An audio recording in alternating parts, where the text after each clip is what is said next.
Hello दोस्तों, नमस्कार। बात कर रहे हैं 14 अक्टूबर के एडिटोरियल की। और ये वाला जो एडिटोरियल है वो 13 अक्टूबर को पब्लिश हुआ था द हिंदू में। विंटर इज कमिंग इसका टाइटल है। ऑन आईएमएफ वार्निंग इस विषय पर लिखा गया है। तो सबसे पहले बता दूं कि कौन सा एडिटोरियल हम डिस्कस करते हैं ठीक शाम 5 बजे। ये आपको जानकारी मिलती है टेलीग्राम चैनल से, लिंक डिस्क्रिप्शन में है। आशीष क्लासेस नाम से चैनल है, वहाँ पर काफ़ी सारे क्विजेज मिल रहे हैं आपको। और जो भी इंफॉर्मेशन होती है किसी भी रिगार्डिंग, वो सब वहाँ मिलती है आपको। इसके बारे में भी कि एडिटोरियल कौन सा पढ़ाया जाना है वो भी आपको टाइटल वहाँ मिल जाएगा। तो उसको देखकर आप पहले से तैयार करके पढ़ के उसके बाद में ये सेशन देख सकते हैं। एक बात और बता दूं आपको मैं कि अभी फिलहाल ये सेशन जो है डिजिटल बोर्ड पर नहीं चल रहा है, क्योंकि फिलहाल जहां भी मैं हूं वहां पे स्टूडियो की व्यवस्था नहीं है। जैसे स्टूडियो अरेंज होगा आफ्टर दिवाली मोस्ट प्रोबेबली, तो उसके बाद हम स्टूडियो पर ही आएंगे। बहुत बेहतर अंदाज में हम डिस्कस करेंगे एडिटोरियल और भी कुछ चीज़ें, काफ़ी सारे नए फीचर्स मैं ऐड करूंगा। तो आइए स्टार्ट करते हैं। विंटर इज कमिंग ये विषय है इस एडिटोरियल का। विंटर का मतलब सर्दी, इज कमिंग आ रही है। अब यहाँ पे सर्दी आ रही है ऐसा कुछ ये एडिटोरियल कहना नहीं चाह रहा। ये विंटर इज कमिंग जो है ये टाइटल, इसका मतलब है कि something bad is likely to happen. कुछ गलत होने जा रहा है, कुछ अशुभ होने जा रहा है, कुछ बुरा संकेत है। मार्केट के दृष्टिकोण से अगर देखें तो ये बात है किसके बारे में? On IMF warning. आईएमएफ होता है इंटरनेशनल मॉनेटरी फंड, अंतर्राष्ट्रीय मुद्रा कोष। तो अंतर्राष्ट्रीय मुद्रा कोष ने एक वार्निंग यहाँ पे जारी की है, उसके बारे में ही ये एडिटोरियल आपको बताएगा।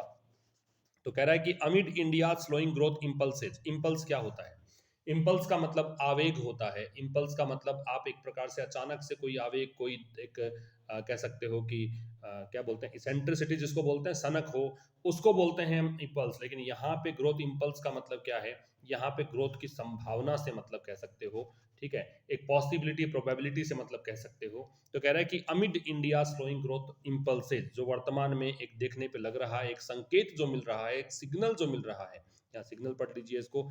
सिग्नल जो मिल रहा है कि भारत की कम होती हुई ग्रोथ, स्लोइंग ग्रोथ।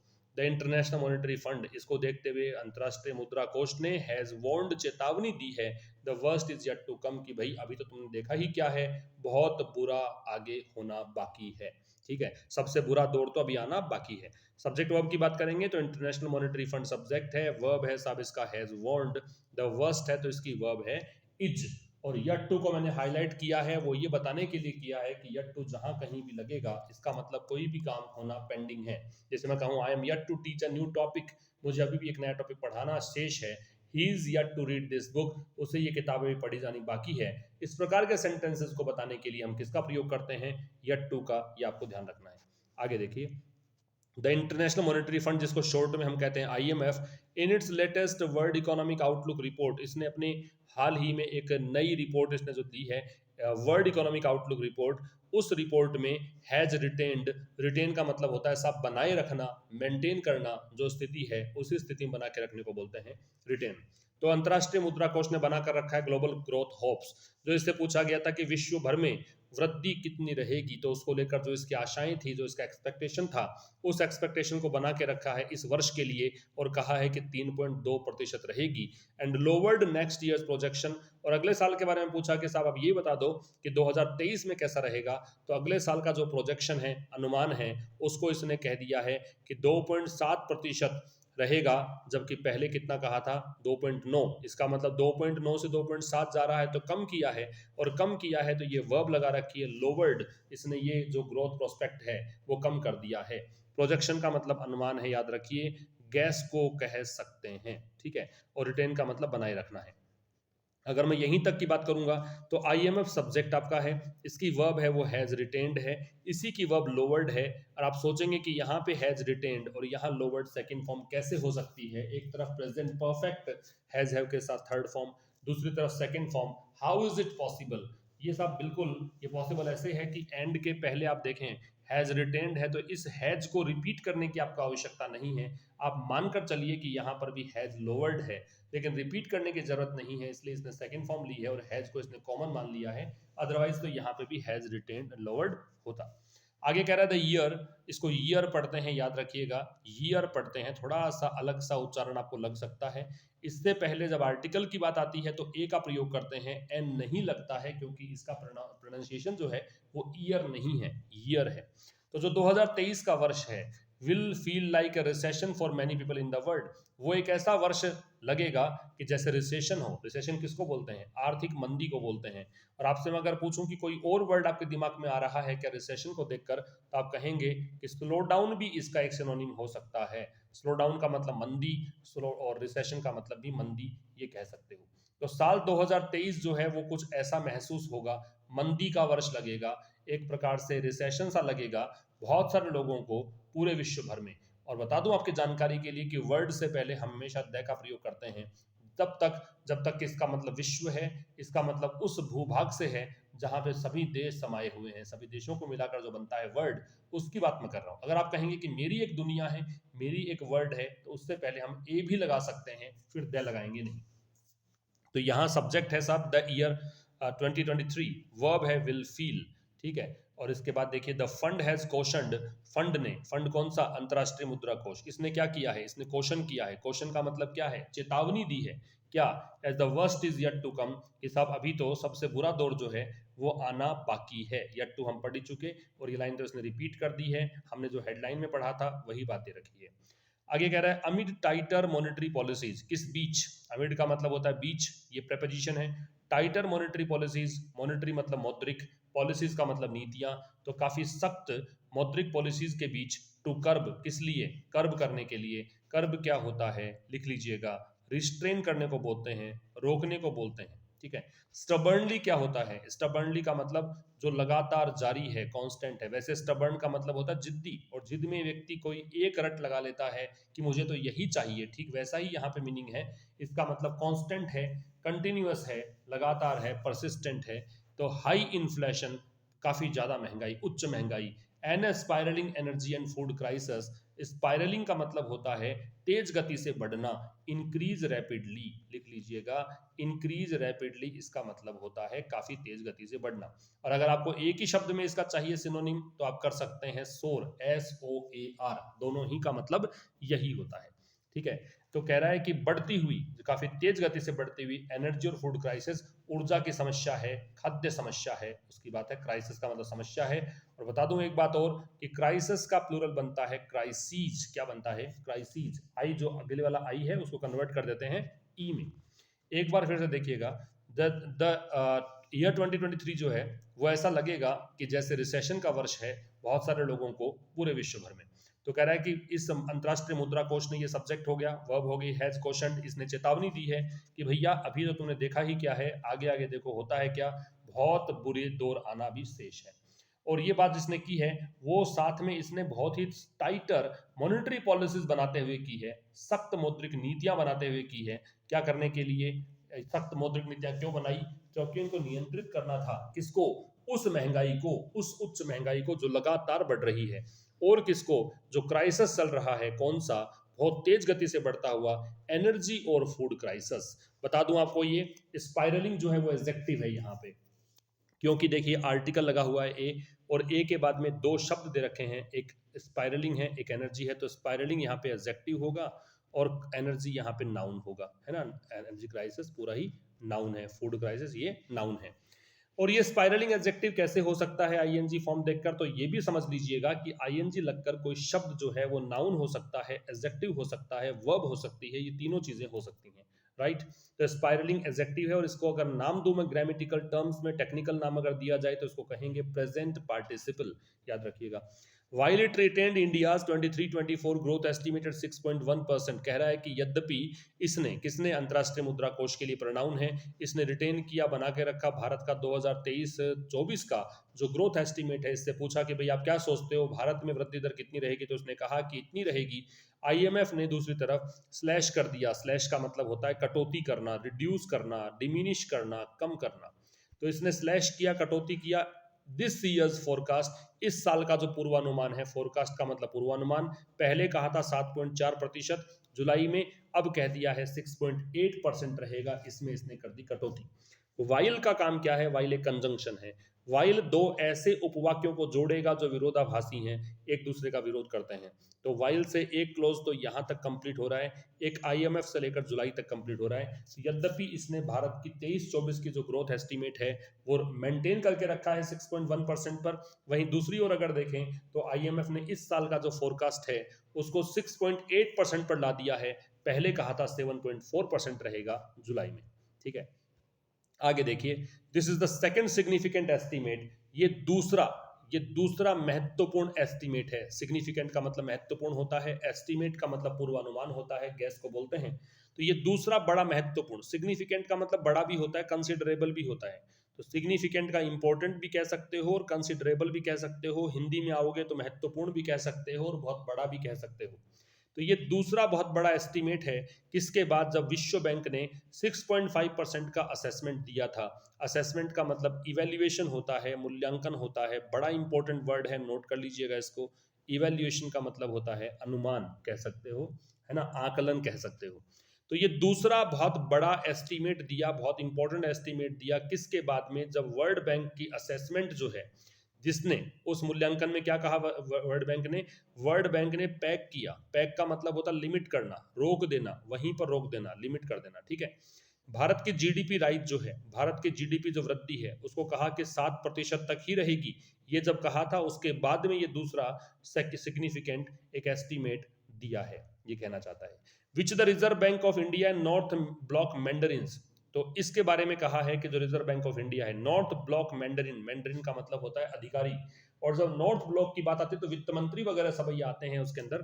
तो वित्त मंत्रालय जो है या फिर रिजर्व बैंक ऑफ इंडिया है, इन्होंने क्या कहा है? एक्सपेक्टिंग दिस ईयर, ये लोग ये जो है इस साल ये एक्सपेक्ट कर रहे हैं। समझ में आ रही है बात? यहां तक की बात करूंगा तो दिस की वर्ब है वो इज है, दैट रिलेटिव प्रोनाउन है इस असेसमेंट के लिए है, वर्ब इसकी पैग्स है क्योंकि असेसमेंट सिंगुलर है इसलिए।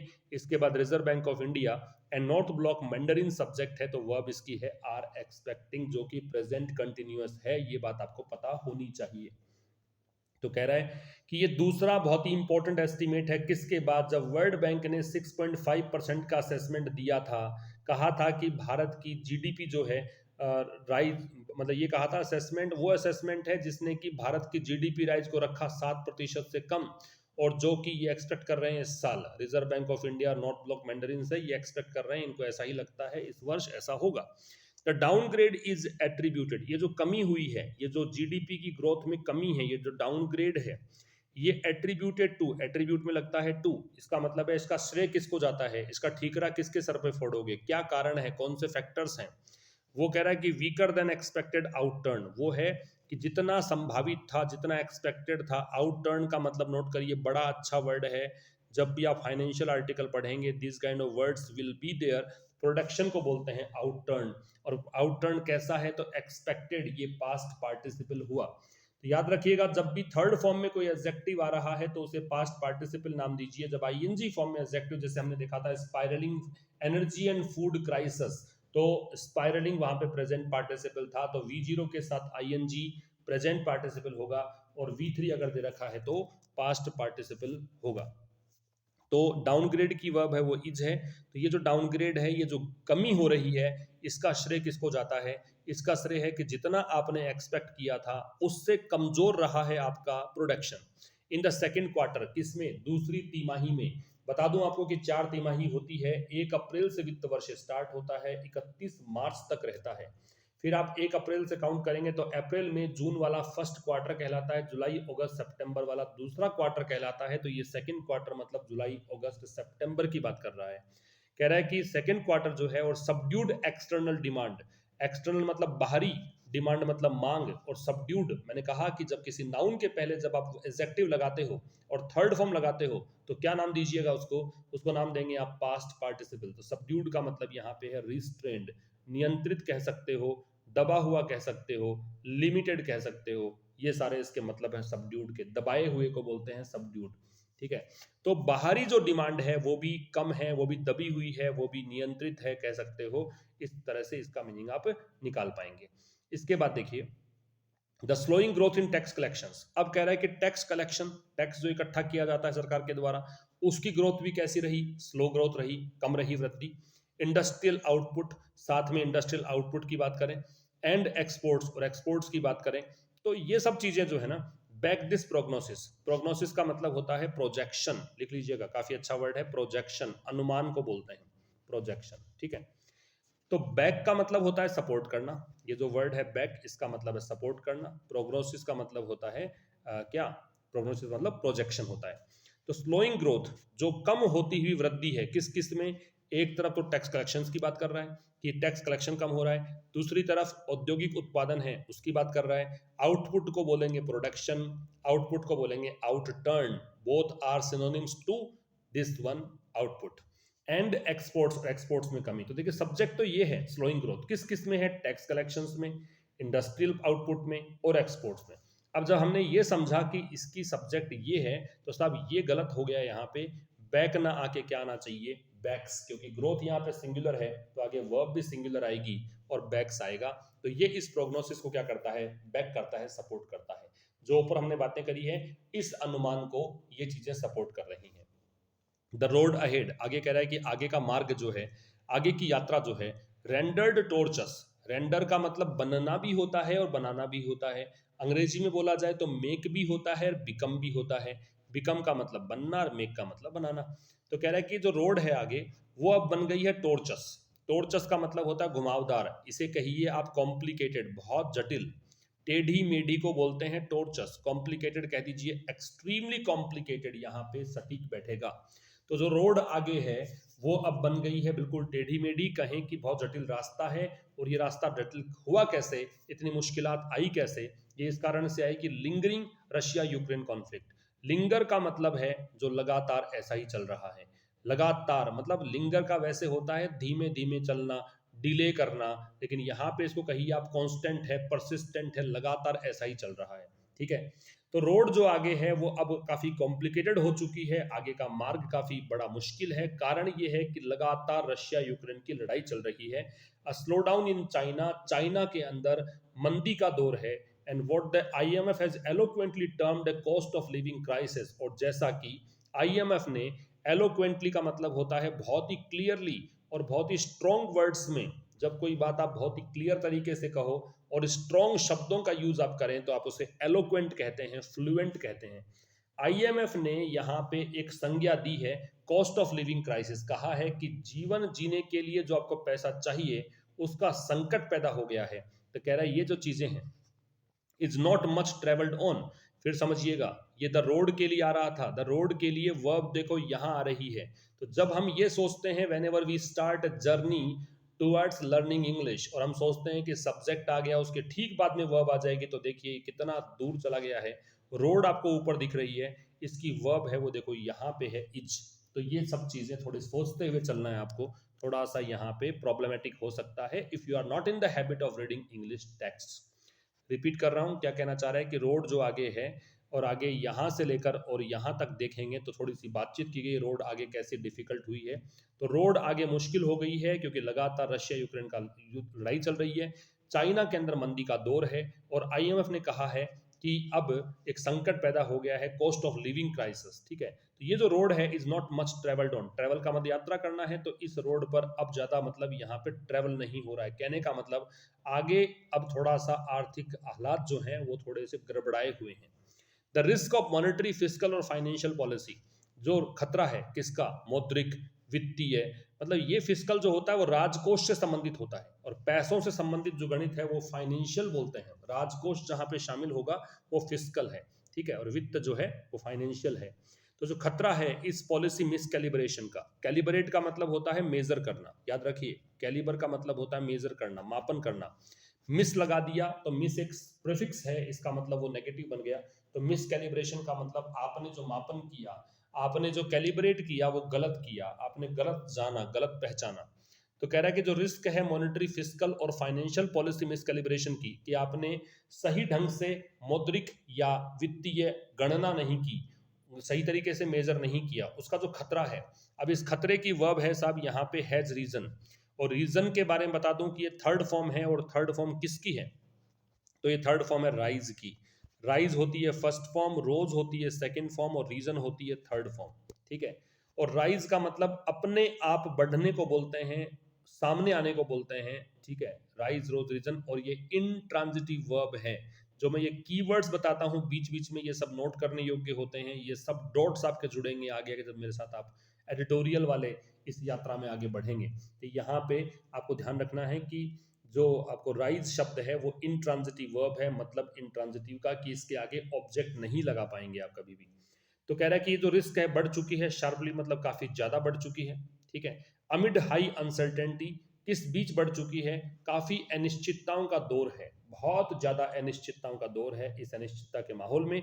एंड ग्रोइंग फ्रेजिलिटीज, फ्रेजिलिटी का मतलब होता है जो आसानी से टूट जाता हो, जैसे कोई भी भंगुर हो, कोई चीज आसानी डैमेज हो सकती हो, डिस्ट्रॉय हो सकती हो, बहुत ही कमजोर हो।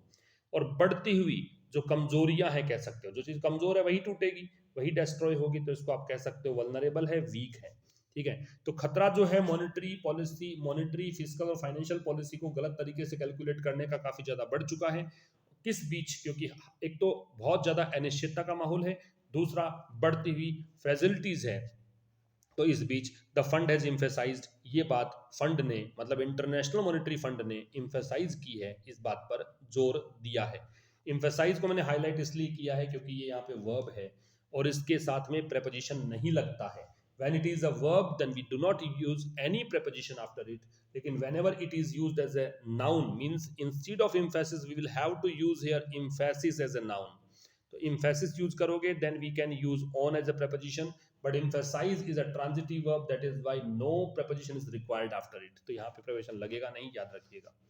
आगे है after likely losing the tag to Saudi Arabia this year. देखो लूज द टैग का मतलब मान लीजिए कि कोई देश जो है वो कहता है आपको कि आप हमारे देश में टैक्स फ्री व्यापार कर सकते हैं, ठीक है।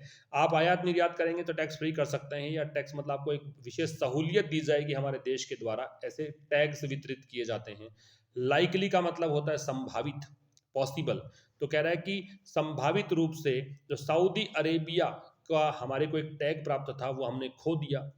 इसके बाद में द आईएमएफ एक्सपेक्ट्स, आईएमएफ को ऐसा लगता है India to become the fastest growing major economy in the world again next year, ठीक है। तो कह रहा है कि इस बार ऐसा संभावित है, after likely losing the tag to Saudi Arabia this year, तो इस बार जो टैग है वो लूज हो गया है। इसके बाद ऐसा लगता है कि आईएमएफ को एक्सपेक्टेशन ये है कि भारत जो है बन जाएगा सबसे बड़ी, सबसे तेज उभरती अर्थव्यवस्था विश्व में एक बार फिर से अगले साल। But private forecaster such as Nomura, लेकिन कुछ निजी एजेंसीज हैं, फोरकास्टर का मतलब क्या होता है, फोरकास्ट का मतलब अनुमान लगाना होता है, लेकिन जो कुछ निजी एजेंसीज हैं जो अनुमान लगाने का काम करती है, जो आंकड़े रिलीज करती हैं, जैसे कि उदाहरण दिया है नोमुरा जैसी एजेंसी मान लो, इन फोरकास्टर्स का बिलीव है, फोरकास्टर्स की वर्ब है बिलीव। वो क्या बिलीव करते हैं कि पॉलिसी मेकर्स ऑप्टिमिज्म, जो नीति निर्माता हैं उनका आशावाद, उनका ऑप्टिमिज्म किस बारे में, 23-24 के प्रोस्पेक्ट्स के बारे में, 2023-24 की संभावनाओं के बारे में। तो ये जो चीज है वो मिसप्लेस हो सकती है। मिसप्लेस का मतलब है कि वो विस्थापित हो सकती है। As the global out downturns ripple effects may be underestimated, क्यों, क्योंकि global downturn, downturn का मतलब मंदी होता है, जो आर्थिक माहौल है वो नीचे की तरफ जा रहा है, ठीक है। तो ये जो चीज है, रिपल इफेक्ट का मतलब होता है कि कोई चीज प्रभावित हुई उससे दूसरी प्रभावित हुई, तो वो रिपल इफेक्ट है। किसी एक चीज के खराब होने से दूसरे पर प्रभाव उसका पड़ेगा। अगर वैश्विक मंदी है तो भारत भी उससे अछूता नहीं रहेगा, इसे कहेंगे रिपल इफेक्ट्स। तो इन रिपल इफेक्ट्स का अंदाजा शायद आपने ठीक से लगाया नहीं, इनको अंडर एस्टिमेट शायद किया गया है। And growth could well slip to 5.2%, और वृद्धि दर जो है वो हो सकता है कि स्लिप हो जाए, फिसल जाए, और कहां तक पहुंच जाए, 5.2% तक, ये कहा गया। एक बार रिपीट कर देता हूं। लेकिन जो प्राइवेट फोरकास्टर्स हैं, जो निजी एजेंसीज हैं जैसे कि नोमुरा है, उनका विश्वास ये है कि पॉलिसी मेकर्स का ऑप्टिमिज्म जो है अबाउट 23-24 प्रोस्पेक्ट्स, अब ये सब ऑप्टिमिज्म भी यहाँ पे सब्जेक्ट है, मैंने यहाँ पे इसको हाईलाइट नहीं किया, याद रखिएगा। तो कह रहा है प्राइवेट फोरकास्टर्स जो हैं इसकी वर्ब तो हो गई बिलीव, तो जो निजी एजेंसीज है उनका विश्वास है कि पॉलिसी मेकर्स का जो ऑप्टिमिज्म है, पॉलिसी मेकर्स जो बिल्कुल एकदम पॉजिटिव सोच रहे हैं किस बारे में, 23-24 की संभावनाओं को लेकर, प्रोस्पेक्ट्स का मतलब होता है पॉसिबिलिटीज, वो ऑप्टिमिज्म मिसप्लेस हो सकता है, में संभावना बताने वाला मॉडल है, मिसप्लेस हो सकता है, कहें कि उनको गलत फहमी हुई हो, वो जो पॉजिटिव माहौल में जी रहे हैं शायद वो रिजल्ट वैसा ना निकल कर आए। As the global downturns, कारण क्या है, एज यहाँ पे बता रहा है कंजंक्शन है और इसका मतलब होगा बिकॉज, कारण ये हो सकता है कि ग्लोबल डाउनटर्न्स रिपल इफेक्ट्स, कि जो वैश्विक रूप से मंदी है और उनके जो रिपल इफेक्ट्स हैं, डाउन टर्न्स प्लूरल है, और प्लूरल है तो इसके बाद देखिए अपोस्ट्रोफे लास्ट में लग रहा है। जब किसी नाउन के लास्ट में एस और यस हो, प्लूरल हो, तो आप अपोस्ट्रोफे लगाएंगे एस के बाद में। अगर सिंगुलर होता तो एस से पहले हम लगा देते। तो पूरे विश्व भर में जो मंदी का दौर है उसके जो रिपल इफेक्ट्स हैं उनको शायद आपने ठीक से देखा नहीं, उनको अंडर एस्टिमेट किया है। अंडर एस्टिमेट का मतलब है कम आंका है, ठीक है। And growth could well slip to 5.2%, growth की वर्ब है कुड स्लिप, वेल है मतलब काफी ज्यादा, मतलब ये ग्रोथ जो है वो काफी ज्यादा फिसल कर आ सकती है, कहां पर, 5.2% पर। ईदर वे कह रहा है कि चाहे कोई भी तरीका हो, किसी भी तरीके से देख लो। ईदर का मतलब दो में से कोई भी एक, इसको बोलते हैं ईदर। अब ये ईदर जो मैं कहूं कि अगर ग्रामर का नाम दूं मैं इसको, तो इसको कहूंगा डिस्ट्रीब्यूटिव एडजेक्टिव है। Either is a conjunction as well, but when it is a conjunction, when we use or with it, तो either or, neither nor, if these kind of combinations are there, then we can consider them as conjunctions. But whenever we see any noun after either and we do not have or, it means it is not a conjunction, it is either either an adjective or a pronoun। लेकिन noun आगे है तो pronoun नहीं होगा, तो adjective होगा, तो ये डिस्ट्रीब्यूटिव एडजेक्टिव है, याद रखेंगे। किसी भी तरीके से मान लीजिए रिलेटिव प्रॉस्पेरिटी, रिलेटिव मतलब एक तुलनात्मक रूप से, प्रॉस्पेरिटी मतलब समृद्धि, कंपेयर टू द वर्ल्ड, पूरे दुनिया से अगर कंपेयर करें तो तुलनात्मक रूप से भारत की जो प्रॉस्पेरिटी है अकेली विल नॉट सफिस, वो पर्याप्त नहीं होगी कि हम फले फूलें, बाकी हमारा आस पड़ोस पूरी दुनिया चाहे चौपट हो जाए, ऐसा नहीं चलने वाला लेखक के according. India needs to not only grow significantly faster, significantly मतलब बहुत ज्यादा, भारत को जरूरत है, केवल इसकी जरूरत नहीं है कि भारत बहुत तेज गति से आगे बढ़े, ग्रो करे। इट्स फोल्टरिंग प्री पेंडेमिक ट्राजेक्ट्री, किसकी तुलना में, देन लगा रखा है, डिग्री कंपैरेटिव है इसलिए। फोल्टरिंग मतलब लड़खड़ाती हुई, स्टैगरिंग कह सकते हो, लड़खड़ाती हुई। प्री पेंडेमिक का मतलब पेंडेमिक से पहले, ट्राजेक्ट्री का मतलब होता है रास्ता, ठीक है। पाथ को बोलते हैं, कोर्स को बोलते हैं, रूट को बोलते हैं। तो भारत को जरूरत है केवल इस चीज की नहीं कि भारत जो पेंडेमिक से पहले का मार्ग भारत ने अपनाया था, उसमें लड़खड़ा रहा था भारत, उससे तेज गति से बढ़े, तभी हमारे लिए अच्छे दिन आएंगे, ऐसा नहीं है। But also deliver better quality growth, बल्कि जरूरत यहाँ पे है कि हम अच्छी क्वालिटी की ग्रोथ यहाँ पे करें, और ऐसी ग्रोथ हो जो इंक्लूसिव हो। इंक्लूसिव का मतलब सभी को साथ लेकर चलने वाली, समावेशित करने वाली, दैट यहाँ पे ग्रोथ के लिए है। तो ग्रोथ ऐसी चाहिए जो इंक्लूसिव हो and meets the aspirations of millions of its youth, और आवश्यकता है कि पूरा करें, मीट का मतलब मिलना भी होता है और मीट का मतलब पूरा करना भी होता है। हम पूरा करें किसको, जो लाखों करोड़ों युवा हैं भारत के, उनकी जो एस्पिरेशंस हैं, उनकी जो महत्वाकांक्षाएं हैं, उनकी जो इच्छाएं हैं, उनको पूरा करें। Who constitute it's demographic dividend, अब ये हु किसके लिए, यूथ के लिए। ये वो युवा जनसंख्या है जो कॉन्स्टिट्यूट करती है, बनाती है क्या, जनसांख्यिकी डिविडेंड। डेमोग्राफिक जनसांख्यिकी को डिविडेंड क्या है, डेमोग्राफिक डिविडेंड पूरा एक टर्म आपको समझना है। डेमोग्राफिक डिविडेंड का मतलब होता है कोई भी स्थान है उसकी जनसंख्या जिस तरह की है और उस पर आश्रितों की संख्या कितनी है। मान लीजिए मैं कोई भी एरिया का नाम ले दूं, कोई एरिया ए है और वहां पे 100 लोग रहते हैं, उन पे आश्रित लोग कितने हैं, वो कितने कमाने वाले हैं, कितने खाने वाले हैं, वो होती है डेमोग्राफिक डिविडेंड, ठीक है। तो उसको बोलते हैं डेमोग्राफिक डिविडेंड। तो यूथ जो है वही कमाएगा, वही पैसा ला कर देगा घर पे आपको। तो यूथ वो है जो डेमोग्राफिक डिविडेंड को बनाते हैं। The country has only A small window, window का मतलब यहाँ पे खिड़की से नहीं है, इसका मतलब अपॉर्चुनिटी से है, अवसर से है। तो देश के पास एक छोटा सा अवसर है, किस चीज का, कि आप इस स्वीट स्पॉट को, स्वीट स्पॉट का मतलब जो आपके पास युवा है, इस चीज को कैश इन ऑन करें। कैश इन का मतलब होता है एडवांटेज लें, इसका लाभ उठाएं इस चीज का।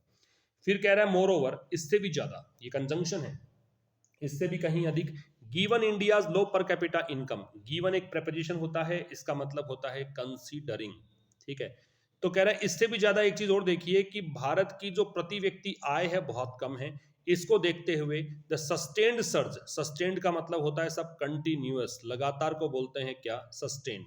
सर्ज का मतलब होता है बढ़ोतरी, याद रखिएगा। तो इससे भी कहीं ज्यादा भारत की जो लो पर कैपिटा इनकम है, जो प्रति व्यक्ति आय बहुत कम है, और लगातार जो बढ़ोतरी हो रही है, प्राइसेस में बढ़ोतरी हो रही है, कीमतों में, इस चीज ने क्या कर दिया है, has hit most house hold spending, जो अधिकांश घर हैं, हाउस होल्ड का मतलब घर, स्पेंडिंग का मतलब खर्चा, उनके खर्चे की जो कैपेसिटी है उसको कर दिया है क्या, and could even cramp their ability, और यहां तक कि ये कर सकता है क्रैम्प, क्रैम्प का मतलब नोट करिएगा हिंडर को बोलते हैं या फिर इंपीड को बोलते हैं, साथ साथ में इसकी ये एबिलिटी जो है उसको रोक सकता है, उसको बाधित कर सकता है, उसमें रुकावट डाल सकता है। समझ में आ रही है बात? तो ये कह रहा है कि इससे भी ज्यादा यहाँ पे एक चीज देखनी आपको ये है कि भारत की जो प्रति व्यक्ति इनकम है, बहुत कम जो इनकम है ना, इसको देखते हुए, इस चीज को देखते हुए जो सस्टेन्ड सर्ज है प्राइसेस में, लगातार जो कीमतों में वृद्धि हो रही है, उसने प्रभावित किया है अधिकांश घरों के खर्चे की कैपेसिटी को, और यहां तक कि उनकी जो एबिलिटी है इन्वेस्ट करने की अगली जनरेशन की एजुकेशन में, अगली पीढ़ी की शिक्षा में, वो उसको बाधित भी कर सकता है। आगे कह रहा है मिनिस्टर्स असर्शंस, असर्शंस का मतलब होता है कोई भी क्लेम कह सकते हो, दावा कह सकते हो, जो भी वो सोच रहे हैं पॉजिटिव वे में उसको बोल सकते हो। तो मंत्रियों का जो दावा है क्या, that India had manage to rein in का मतलब होता है नियंत्रण करना, कर्ब करना, कंट्रोल करना, रिस्ट्रेन करना। तो मंत्रियों का दावा है कि भारत ने मैनेज कर लिया था क्या, कि वो इन्फ्लेशन को कंट्रोल कर सकता है, भारत ने मैनेज कर लिया था कि भारत महंगाई को नियंत्रित कर सकता है, and it is not a priority concern, और ये कोई एक प्रायोरिटी कंसर्न नहीं है, ये एक प्राथमिक चिंता का विषय नहीं है। तो ये मे हैव बीन प्रीमैच्योर, तो ये हो सकता है कि परिपक्वता की कमी रही हो। मे का प्रयोग हम करते हैं संभावना बताने के लिए, मे हैव के साथ थर्ड फॉर्म है, इसका मतलब शायद ऐसा रहा होगा, तो शायद ये प्रीमैच्योर रहा होगा। कारण क्या है, क्योंकि अगस्त और सितंबर ने विटनेस किया, अगस्त और सितंबर में देखा गया कि रिसर्जेंस हुआ, फिर से रिवाइवल हुआ, फिर से बढ़ोतरी हुई, किसमें, प्राइस राइस में, कीमतों में वृद्धि हुई, किससे, जुलाई के माइनर रिलीफ से। जुलाई में थोड़ा हल्का फुल्का माइनर हल्का फुल्का रिलीफ था, 6.71% थी, है ना। कब, जब फर्स्ट क्वार्टर की अगर बात करें अप्रैल मई जून में, उसमें 7% से ज्यादा थी। अबव का मतलब ऊपर होता है, और लेवल में ऊपर के लिए आता है, तो 7% एक लेवल मान लिया हमने, इससे ऊपर था। लेकिन जुलाई में ये रह गया 6.71%, थोड़ा बहुत रिलीफ मिला, लेकिन अगस्त सितंबर में फिर से रिसर्जेंस हुआ, फिर से रिवाइवल हुआ, कीमतें फिर से बढ़ना शुरू हो गई। सब्जेक्ट वर्ब देखोगे इसके अंदर, तो मिनिस्टर्स के एजर्शंस जो हैं वो सब्जेक्ट है, इसकी वर्ब है वो हेड मैनेज्ड है, ठीक है। तो सॉरी, हेड मैनेज तो यहाँ पे इंडिया की वर्ब है, और एजर्शंस की आगे बात करेंगे कि मिनिस्टर्स के जो क्लेम थे, दावे थे, क्या क्लेम किया था कि भारत ने मैनेज कर लिया था, महंगाई को नियंत्रित कर लिया था, और ये कोई प्रायोरिटी कंसर्न नहीं है, ठीक है। मे हैव बीन प्रीमैच्योर, ठीक है, भारत ने महंगाई को कंट्रोल कर लिया और ये हमारी कोई मुख्य चिंता का विषय नहीं है, ऐसा मंत्रियों का कहना था। तो मंत्रियों ने जो दावे किए थे ना, ये शायद दावे प्रीमैच्योर थे। क्यों दावे प्रीमैच्योर थे? क्योंकि आपने देखा कि फर्स्ट जो क्वार्टर था अप्रैल में जून वाला, उसमें महंगाई रही 7% से ऊपर, जुलाई में रही इतनी, तो थोड़ा सा रिलीफ मिला, लेकिन अगस्त सितंबर में फिर से रिसर्जेंस हुआ, फिर से बढ़ना शुरू हो गया। The government has begin work on budget 23-24, government ने शुरू कर दिया है काम, किस पर, इस बजट पर। But the second half of the year, लेकिन इस साल का दूसरा हाफ मतलब 2 क्वार्टर के बाद का समय, अक्टूबर नवंबर दिसंबर जनवरी फरवरी मार्च, ये जो 6 महीने हैं, ये जो हाफ है, इसको अभी भी, स्टिल का मतलब होता है अभी भी, इवन नाउ का मीनिंग देता है, इसको अभी भी जरूरत है किसकी, नेविगेटेड डेफ्टली। डेफ्टली का मतलब होता है स्किलफुली, एड्रोइटली, कुशलता पूर्वक। तो इस हाफ को निर्देशित करने की जरूरत है, नेविगेट करने की जरूरत है, गाइड करने की जरूरत है, दिशा देने की जरूरत है, बड़े ही कुशलता पूर्वक, बड़े ही स्किलफुल अंदाज में। तो ये कहना चाहता है इस सेशन के अंदर। इसमें देखिएगा गवर्नमेंट सब्जेक्ट था, वर्ब है has begin, second half subject है, इसकी वर्ब है नीड्स, और बी के साथ थर्ड फॉर्म दे रखी है, तो ये पैसिव का स्ट्रक्चर है। ये था आज के इस सेशन में। मुलाकात होगी अब मंडे को ठीक शाम 5 बजे। तब तक के लिए नमस्कार, थैंक यू वेरी मच।